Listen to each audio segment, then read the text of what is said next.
السلام علیکم دوستو، آج کی ویڈیو میں ہم نماز عید کا طریقہ سیکھیں گے۔ نماز عید الفطر کا طریقہ آج ہم نے سیکھنا ہے۔ اس کے لیے سب سے پہلے آپ کو نیت کرنا ہوگی۔ نیت اس طرح کیجئے، میں نیت کرتا ہوں 2 رکعت نماز عید الفطر کی 7-6 زائد تکبیروں کے واسطے اللہ عز و جل کے پیچھے اس امام کے۔ پھر کانوں تک ہاتھ اٹھائیں اور اللہ اکبر کہہ کر حسب معمول ناف کے نیچے باندھ لیں اور ثنا پڑھیں۔ پھر کانوں تک ہاتھ اٹھائیں اور اللہ اکبر کہتے ہوئے لٹکا دیں۔ پھر ہاتھ کانوں تک اٹھائیں اور اللہ اکبر کہہ کر لٹکا دیں۔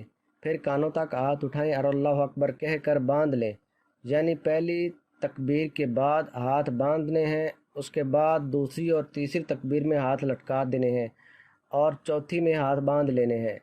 اس کو یوں یاد رکھیں کہ جہاں قیام میں تکبیر کے بعد کچھ پڑھنا ہے وہاں ہاتھ باندھنے ہیں اور جہاں نہیں پڑھنا وہاں ہاتھ لٹکانے ہیں۔ پھر امام تعوذ باللہ اور تسمیہ پڑھ کے آہستہ آہستہ الحمد شریف اور کوئی بھی سورت بلند آواز میں پڑھے گا۔ پھر رکوع کرے گا۔ رکوع کے بعد 2 سجدے ہوں گے، سجدوں کے بعد کھڑے ہو جانا ہے۔ دوسری رکعت میں پہلے الحمد شریف اور اس کے بعد امام کوئی بھی سورہ پڑھے گا۔ پھر 3 بار کان تک ہاتھ اٹھا کر اللہ اکبر کہنا ہے اور ہاتھ نہیں باندھنے، اور چوتھی تکبیر میں بغیر ہاتھ اٹھائے اللہ اکبر کہتے ہوئے رکوع میں چلے جانا ہے اور قاعدے کے مطابق نماز مکمل کرنی ہے۔ یہ تھی ہماری آج کی ویڈیو جس میں ہم نے نماز عید کا طریقہ سیکھا، نماز عید الفطر کا۔ امید ہے آپ سب دوستوں کو میری یہ ویڈیو پسند آئے گی۔ مزید اچھی اور انفارمیٹیو ویڈیو کے لیے میرے چینل کو لازمی سبسکرائب کریں اور ویڈیو کو لائک کریں۔ جزاک اللہ خیرہ۔